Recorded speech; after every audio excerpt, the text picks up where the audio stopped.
prvi i najbitniji korak jeste da se konektujete na kameru. Znači, već ste konektovani, mislim da uđete u njen sistem, pritiskom ovdje i pritisnom skip. Ulazite u direktno ono što kamera trenutno vidi. Znači, sad sam kameru nezgodno malo stavio, to ću poslije da prepravim, ali nebitno za objašnjenje, nije bitno šta trenutno se vidi.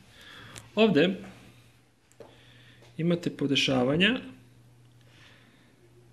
kojim kvalitetom će, znači, kamera vaša da uploaduje njen signal. Znači, ovdje imate u Full HD rezoluciji 1080p, 720p, 645, 480p.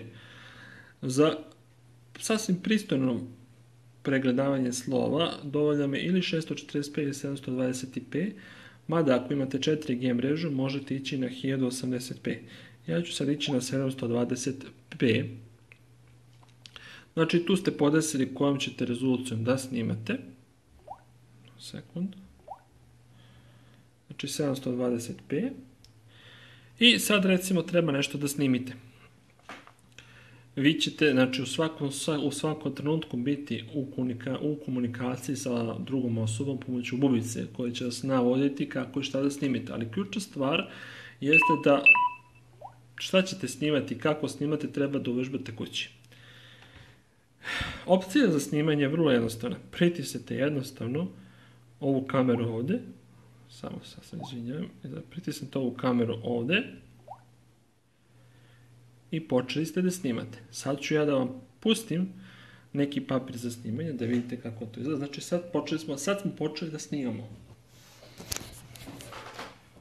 Dakle, kada ste završili snimanje, to znači radi sve druga osoba, na vama je samo da to pravilno snimite, što ćete naravno da uvežbate kući. Vaša druga osoba opet pritisne ovo i snimanje je stalo. Sad ćemo vidjeti šta smo snimili. Znači, jednostavno izađete iz ovoga, idete na record. Znači, sve se snima na vašem mobilnom telefonu. I evo ga zadnji snimak. Dakle, sad će da vidimo šta je kamera snimila. Znači, odete ovdje na record. Ovdje. I evo ga zadnji snimak koji je napravio, to je ovdje.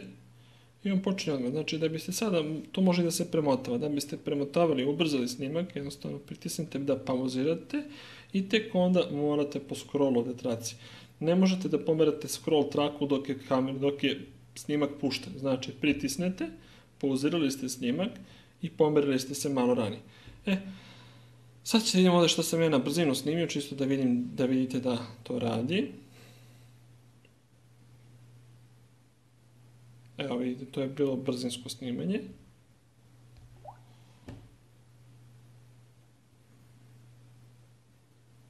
Naravno, vi ćete kući to mnogo preciznije raditi nego ja, pošto treba da se namontirate i da se uvežbate.